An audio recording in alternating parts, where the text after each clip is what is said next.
Cara-cara untuk istiqamah. Pertama, apa itu istiqamah? Istiqamah itu dari kata qamah ditambah ista. Qamah itu asalnya tegak, lurus, sempurna. Kalau ditambah ista, kata ista dalam bahasa Arab menunjuk pada usaha atau keinginan untuk mewujudkan sesuatu. Bisa berarti permintaan atau usaha untuk mewujudkan sesuatu. Misal, kalau wujudnya permintaan, antum pernah dengar kalimat istighfar? Istighfar itu dari kata ghafara, artinya ampunan, al-ghufru. Ditambah ista jadi istaghfar, minta ampunan. Sifatnya disebut dengan istighfar. Maka ista di sini fungsinya untuk memohon, meminta. Ada yang sifatnya usaha. Usaha untuk mewujudkan sesuatu. Misal, ta'ah, ketaatan. Ta'atun, bentuknya bisa ibadah. Haji bagian dari taat. Salat bagian dari taat. Ketika ditambah istata'a, sifatnya disebut istita'ah, maka istita'ah adalah ikhtiar usaha untuk mewujudkan ketaatan kepada Allah.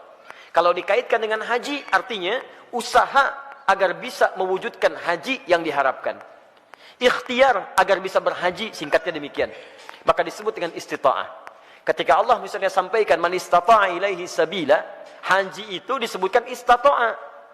Ingat, terjemahan yang paling tepat bukan diterjemahkan dengan mampu, tapi berusaha untuk mampu. Kalau diterjemahkan dengan mampu berarti terbatas pada kalangan tertentu. Tapi kalau berusaha untuk mampu, artinya setiap kita punya peluang untuk mewujudkannya. Tergantung mau usaha atau tidak, itu poinnya. Was, hati-hati dalam menerjemahkan sesuatu ya. Kadang-kadang setiap huruf bahkan harakat itu bisa memberikan makna tersendiri. Ya, antum simpulkan, saya belum istita'ah, kenapa? Belum ada harta. Betapa banyak orang kaya yang belum bisa berhaji. Dan tidak sedikit orang-orang yang dipandang tidak mampu dengan hartanya, justru dia berangkat dalam haji. Itu luar biasa. Jadi ketika antum mau mewujudkan haji atau ibadah dengan baik, tambahkan ista, iringi dengan ikhtiar untuk mewujudkannya. Seorang gadis cilik namanya Naura pernah menulis surat kepada kami. Ya, dan saya menangis membaca itu dalam kamar hotel. Dan saya mendoakan kepada Allah supaya diwujudkan cita-citanya. Ustaz Adi, saya Naura, kelas 4 SD, baru hafal 4 juz ya Ustaz Adi. Mohon doakan saya agar bisa menjadi penghafal Quran. Saya ingin jadi hafid, ingin memberikan mahkota di kepala orang tua saya. Mohon doakan Ustaz Adi, semoga saya sekeluarga bisa umrah sama Ustaz, haji ke Baitullah. Masya Allah. Saya diam, saya menangis. Dan saya bermohon kepada Allah agar menerima bagian dari doa dinda itu. Anak kecil polos menulis dengan guratan tangannya. Tum tahu apa yang terjadi? Dia cuma menuliskan kalimat, tapi kalimatnya sampai menggetarkan arsy. Saya baru tahu kemudian sehari sebelum ini, sebelum hari ini, hari Rabu kemarin. Kalau doanya sudah dijawab oleh Allah jauh sebelumnya. Dari mana doanya? Dialihkan lewat yang lain supaya ada sinergi dalam kebaikan. Syekh Ali Jabir yang pertama merespon itu. Awalnya saya ingin berangkatkan kemudian di bulan November, tapi Allah menginginkan lebih cepat dia berangkat. Kami akan berangkat umrah bulan November, tapi Allah menginginkan dia lebih cepat berangkat karena tangisannya, karena doanya, karena harapannya. Melalui Syekh Ali Jabir, Masya Allah, semoga Allah rahmati beliau, berikan kebaikan. Ya, kemudian diberikan dengan sekeluarganya umrah dari tulisan tangan anaknya yang diberangkatkan, dianya, adiknya, bapaknya, ibunya. Bayangkan bagaimana anak ini berusaha dalam kebaikan. Dan biasanya ibu bapak, kalau anak sudah soleh, orang tuanya dapat. Orang tuanya akan dapat. Musa, Masya Allah, saya doakan kebaikan untuk adinda Musa. Hafal Quran, 30 juz. Ketika dia hafal Quran, orang tuanya ikut diangkat. Anaknya berangkat haji, bapaknya ikut haji. Anaknya berangkat ke Jeddah, bapaknya ikut ke Jeddah. Semua orang tuanya. Dan yang dicari biasanya orang tuanya. Silahkan cek. Bukan berapa hartanya, bukan macam-macamnya. Ketika ada anak orang baik, antum akan tanyakan siapa orang tuanya. Silahkan cek. Makanya dalam ilmu hadis, ketika ada hadis diriwayatkan oleh seorang anak, maka nama anak akan dihilangkan, tapi dilekatkan pada bapaknya. Abdullah bin Abbas, nama aslinya Abdullah, bapaknya Abbas. Ketika ada hadis riwayat Abdullah bin Abbas, kalimat Abdullahnya dibuang. Disingkat jadi Ibnu Abbas, anaknya Abbas. Ingin menunjukkan karena Abdullah jadi baik karena peran bapaknya. Abdullah bin Umar, anaknya Umar, disebut Ibnu Umar. Silakan. Abdullah bin Amr bin As, dihilangkan Abdullahnya disingkat Ibnu Amr bin As. Kenapa? Ingin menunjukkan bahwa ada peran orang tua di dalamnya. Jadi kalau antum ingin anaknya soleh, orang tuanya soleh duluan. Soleh duluan. Dalam bentuk sikap ya, bukan bentuk nama. Ustaz, nama saya soleh, istri saya solihah. Kenapa anak saya belum begitu? Antum belum diwujudkan dalam bentuk ikhtiar. Itu masalahnya. Jelas ya? Di teman-teman, ayo masukkan nilainya ke situ, hadirkan ke situ, ikhtiar kita, dan insya Allah ada kebaikan di dalamnya. Yang paling menarik sekarang istiqamah. Istiqamah dari kata qamah. Qamah itu tegak, lurus, sempurna. Kalau semua ibadah diawali dengan kata qamah, itu artinya ibadah itu ditunaikan dengan sempurna. Turunannya aqama yuqimu iqamah. Iqamatun selalu disingkat dengan qamah, yang nyingkat orang Indonesia. Semua kalimat salat dibuka dengan kata iqamah yang menunjuk pada ibadah. Alladzina yuqimunas shalah wa aqimus shalah, aqimis shalah. Rata-rata dibuka dengan demikian. Lihat baik-baik. Kalau antum ingin menunaikan ibadah dengan sempurna, kan tidak langsung sempurna seketika. Apakah ketika Anda tahajud, misalnya malam ini bangun jam 3, tahajud jam 3 lewat 20, karena 20 menit siap-siap. Apakah mohon maaf, malam selanjutnya akan bangun di jam yang sama? Belum tentu.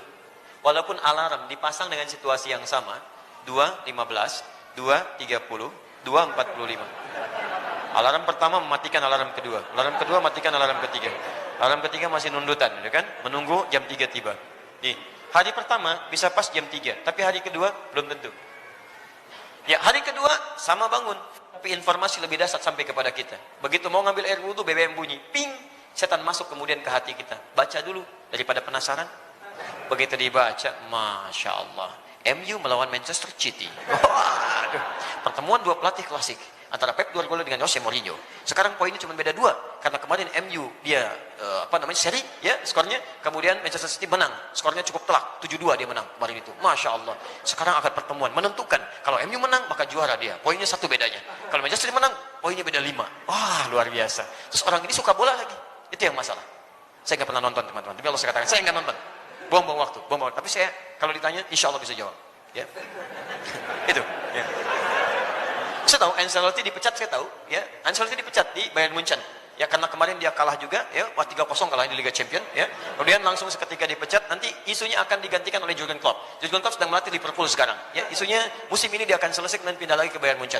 Dia sebelumnya di Borussia Dortmund. Borussia Dortmund itu lawannya, ya, rivalnya adalah Bayern Munchen. Saya hafal itu. Udah. Sudah sini. Tapi sekali lagi saya nggak nonton. Ini 3.20. Antum berusaha ngatasi gangguan ini, berusaha untuk konsisten sempurna sesuai waktu dan keadaannya. Berusaha tambah ista. Dengan qamah. Disatukan jadi istaqama, yastaqimu, sifatnya disebut dengan istiqamah. Jadi istiqamah itu artinya usaha untuk konsisten dalam kebaikan atau ketaatan. Usaha untuk konsisten menunaikan ketaatan.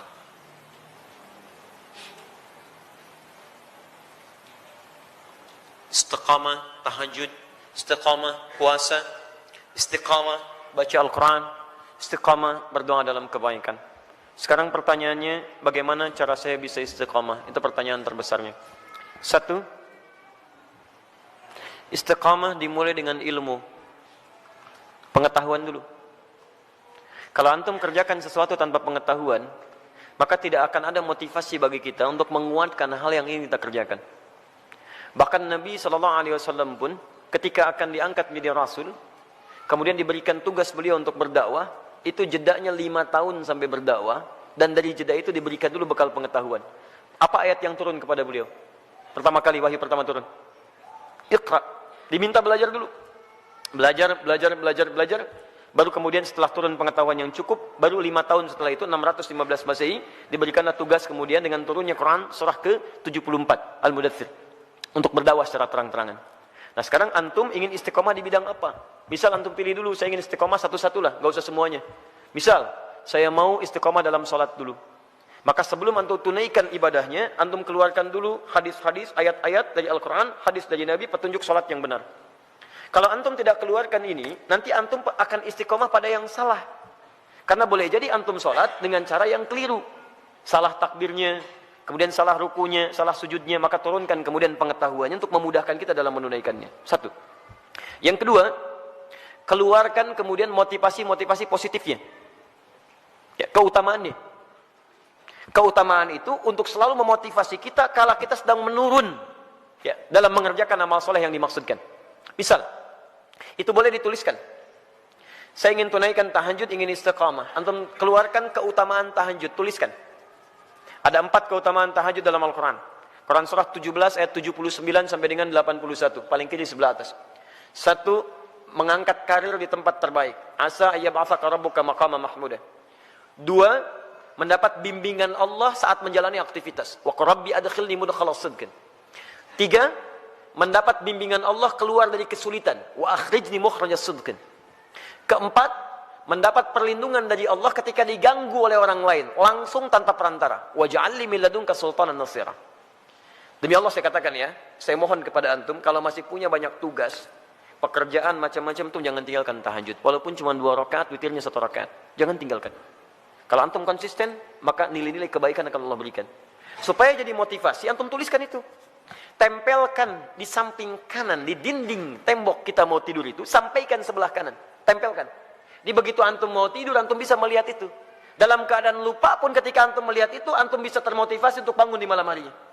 Kalau bisa tambahkan kalimat di bawahnya. Ya, tambahkan kalimat di bawahnya. Apa kamu merasa sudah ada jaminan surga? Nabi aja ahli surga, tahajud. Kamu bukan nabi, bukan rasul, bukan ahli surga, gak mau tahajud. Apakah kamu masih sehat sampai malam ini? Tuliskan.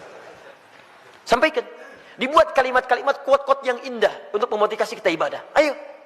Non muslim aja punya quote untuk kehidupan mereka. Masa urusan akhirat kita gak punya quote yang baik? Hadirkan. Kita antum tuliskan, jadi motivasi. 2. 3, di 1 pelajari dengan ilmu, 2 keluarkan keutamaannya, 3, hadirkan ancaman-ancaman Allah saat antum menyimpang dari amal soleh yang tengah dikerjakan. Ancamannya. Misal, tadi ingin meningkatkan sholat, dimulai dengan sholat fardu, terus tiba-tiba terfikir untuk mengabaikan sholat. Karena ada proyek, terus tunda-tunda sholat, kan? Karena ada proyek tertentu, sampai Jumatan ditinggalkan, untuk mengumpulkan dunia. Maka antum boleh keluarkan ancaman Allah pada yang seperti itu, supaya tetap memacu kita supaya bisa istiqamah. Misal, turunkan Quran surah Al-Humazah. Ya, wailul likulli humazatin lumazah. Celaka bagi para pengumpat, itu terjemahan mushaf. Tapi kalau kita terjemahkan dengan terjemah yang menggunakan nilai bahasa, ya, ada balaghah, ada nahwu, ada saraf ya. Setiap yang ada taknya menunjuk pada perempuan. Ya, kalau kita hadirkan sekarang, celakalah bagi para sosialita yang tukang gosip. Ya, perempuan-perempuan yang senang bergosip. Alladzi jama'a mala wa 'addada. Ini agak unik. Biasanya kalau tak pasangannya dengan allati, tapi ini menggunakan alladzi. Alladzi menunjuk pada laki-laki bukan perempuan. Istrinya suka gosip, laki-lakinya suaminya suka mengumpulkan harta. Di suami sibuk dalam bekerja, istrinya sibuk menggunakan harta suami untuk kumpul-kumpul, cuman gosip dan sebagainya. Lihat, alladzi jama'a mala wa 'addada. Yang suaminya sibuk dalam bekerja, cuman ngitung-ngitung hasil aja. Keuntungan sekian, ini sekian, ini sekian. Mama, ini yang kita dapatkan begini-begini. Ya Pak, besok mama pakai untuk pertemuannya Pak, arisan. Hidupnya cuman begitu. Berangkat, ngobrolin orang begini, macam-macam. Jadi habis di situ aja. Suaminya berangkat gelap, pulang gelap, berangkat lagi macam-macam. Gak ada kenikmatan dalam kehidupannya. Lihat, yahsabu anna malahu akhlada. Dia kira harta itu bisa membuat kekal di dalam kebahagiaannya. Perhatikan, sampai sholat ditinggalkan, Jumatan diabaikan. Karena ada orang yang berusaha meninggalkan, menukar akhirat itu untuk dunia yang semata. Ya, Quran surah ke-62 ayat ke-11, paling kiri sebelah atas. Wa idza ra'au tijaratan aw lahwan infaddu ilaiha fatarakuka qa'imah. Kul ma 'indallahi khairum minallahi wa minat tijarah. Ada sementara orang yang ketika engkau berkhutbah Muhammad, tiba-tiba maaf, dia meninggalkan engkau sendirian berkhutbah, dia kejar kemudian kafilah-kafilah dagang itu. Ayat ini turun, ini sebagai pelajaran karena dulu di awal masa Islam, awal Jumatan, Nabi sedang khutbah, tiba-tiba muncul kafilah dagang.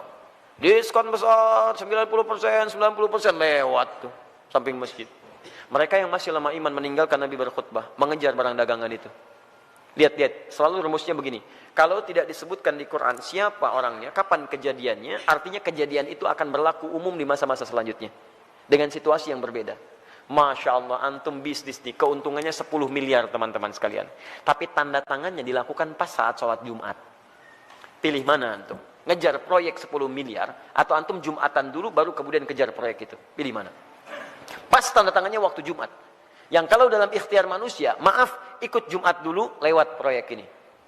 Ambil proyeknya, tertinggal Jumatnya. Pilih mana? Ikut Jumat atau ambil proyek? Dan tidak ada pilihan yang ketiga, ikut Jumat dapat 10 miliar. Nggak ada. Nggak usah maksa antum, di sini saya tegas. Waktu kita terbatas. Ini yang tidak mudah. Maka bagi yang seperti ini, ada muncul ancaman Allah di dalamnya. Lihat ancamannya positif. Qul ma indallahi khairum minallahwi minat tijarah. Katakan Muhammad pada orang-orang yang masih senang dengan yang seperti itu, menukar akhirat dengan dunianya, atau hanya senda gurau aja, canda dia dengan yang seperti itu. Cuman canda aja. Allah sudah siapkan ganti yang terbaik untuk dia. Apa alasan paling logisnya? Wallahu khairur razikin. Saya yang tentukan rezekinya. Ayo kamu ikut ke sana, saya buat kecelakaan di jalan. Ayo kamu dapatkan itu, maut sudah menanti kamu sekarang. Jumat tidak dapat, harta nggak diperoleh. Mau apa kamu? Kalau dia mau datang dulu, saya ganti dengan yang lebih baik. Dia dapatkan proyeknya, dia dapatkan ketenangannya. Diberikan yang terbaik. Tapi kalau antum paksa tinggalkan itu, maka ayat diteruskan. Yahsabu anna malahu akhlada. Kalla layumbadanna fil hutamah. Bagi orang yang rela meninggalkan ibadahnya, hanya untuk urusan dunianya, dunia dibagi dua. Tijarah untuk bisnis, lahun untuk yang tidak bermanfaat. Ninggalin tahajud cuma untuk sekedar nonton-nonton yang tidak jelas. Ninggalin sholat hanya untuk sekedar nonton-nonton yang tidak jelas. Ada konser, ayo lewat. Isanya, maghribnya, ayo lewat. Silakan. Beli tiket, beli ini, beli itu, ayo. Ada yang joget-joget, ada yang macam, ada yang mabuk ini itu. Dia itu lahun namanya. Dia kira akan abadi dengan keadaannya. Lihat baik-baik. Saya siapkan neraka spesial, namanya Hutamah. Wa ma adraka mal Hutamah? Tahukah engkau apa tipikal neraka spesial Hutamah itu? Narullahil muqadah. Neraka itu spesial karena akan dibuat membakar dari ujung sampai dengan kedalamannya. Lihat. Allati tattali'u 'alal afidah, sampai dengan ke otak yang paling dalam. Innaha 'alaihim mu'sadah. Kalau dia enggak berubah, dia neraka itu mengintai menunggu. Kamu cepat pulang ya, saya tunggu. Cepat pulang, saya tunggu. Fi amadim mumaddadah, dan dia tidak dibiarkan tapi terikat secara singkat. Orang yang hidupnya mau meninggalkan ibadah hanya untuk urusan dunia, maka di nerakanya nanti, di neraka gambaran singkatnya, itu akan diikat begini. Bukan dilepas. Karena nanti ada orang di neraka yang biasa itu dilepaskan. Begitu haus dia ngambil air, airnya dari timah, ambil. Mau makan, makanan dari duri. La yusminu wa la yughni min ju'. Ayo ambil dan sebagainya. Tapi yang ini enggak punya kesempatan, diikat begini. Cara membakarnya, kalau yang lain apinya langsung, kalau ini tidak.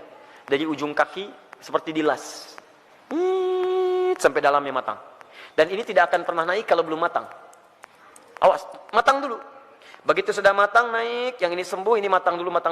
Sampai ke ujung akal yang paling dalam, al-afidah. Afidah itu jamak dari fuad. Yang menentukan, yang merancang kegiatan kita. Seakan-akan Allah katakan begini, ini isi otak kamu ini apa sih? Yang lain masih mikir sholat, baca Al-Quran, macam-macam. Otak kamu ini lagi, maksiat lagi. Sampai meninggalkan ibadah, saya bakar sampai ke otak yang paling dalamnya. Supaya nampak isi otak kamu ini apa. Terus, dan diikat. Kalau mau coba silakan. Tapi disampaikan supaya kita tidak masuk ke dalamnya. Makanya antum keluarkan, tuliskan ancamannya. Begitu sudah seperti itu, maka berusaha untuk mewujudkannya. Bismillah, antum berdoa kepada Allah. Yang terakhir berdoa. Minta supaya dikuatkan oleh Allah Subhanahu wa taala. Ya, minta supaya dikuatkan oleh Allah Subhanahu wa taala. Makanya nanti ada doa-doa. Ya, ada doa-doa untuk bisa dikuatkan dalam keimanan. Allahumma tsabbit qulubana ala dinik. Ya Allah, kuatkan hati kami ya Allah dalam tuntunan agamamu. Rabbana la tuzigh qulubana ba'da idh hadaitana. Ya, wa hab lana min ladunka rahmah innaka antal wahhab. Ya Allah, jangan geser keadaan hati saya setelah saya kuat berada di jalan-Mu ya Allah. Anugerahkan saya keturunan terbaik untuk menjaga iman kami ya Rabb. Jadi belajar ilmunya, belajar ketentuannya, hadirkan motivasinya, jauhi kemudian ancamannya, setelah itu berdoa kepada Allah untuk dijaga. Dengan itu famastaqamu, disebutlah orang ini istiqamah. Tatanazzalu alaihimul malaikah, maka diturunkan oleh malaikat untuk menjaga sifat istiqamahnya. Nanti ada bisikan dari malaikat. Ada bisikan masuk lewat sifat takwa. Di orang istiqamah itu kalau ikhtiar tadi 4 ditempuh dengan baik, maka malaikat turun untuk menjaga dia. Tatanazzalu alaihimul malaikah, dijaga oleh malaikat. Apa penjagaannya? Bisa penjagaan terus kepada ibadah dan dijaga dari maksiat. Yang kedua dijaga supaya tidak bersedih dalam kehidupannya. Allah khaufun alaihim walahum yahzanun. Dijaga supaya tidak sedih, artinya dia tenang. Dan dijaga supaya tidak gelisah, artinya dia senang dalam kehidupannya. Maka kalau malaikat sudah turun, Masya Allah, antum bisa rasakan sendiri. Dulu ketinggalan sholat fardu terlambat, biasa-biasa. Sekarang ketinggalan tahajud menyesal antum. Ya Allah, ya Allah. Hebatnya, begitu ada pikiran maksiat, langsung diluruskan oleh Allah. Itu nggak baik buat saya, tinggalkan. Itu nggak bagus, tinggalkan. Nah, jadi demikian caranya bagi teman kita yang di Jember. Semoga Allah bisa berikan kebaikan-kebaikan untuk kita semua dan bisa menghadirkan sifat istiqamah dalam kehidupan kita.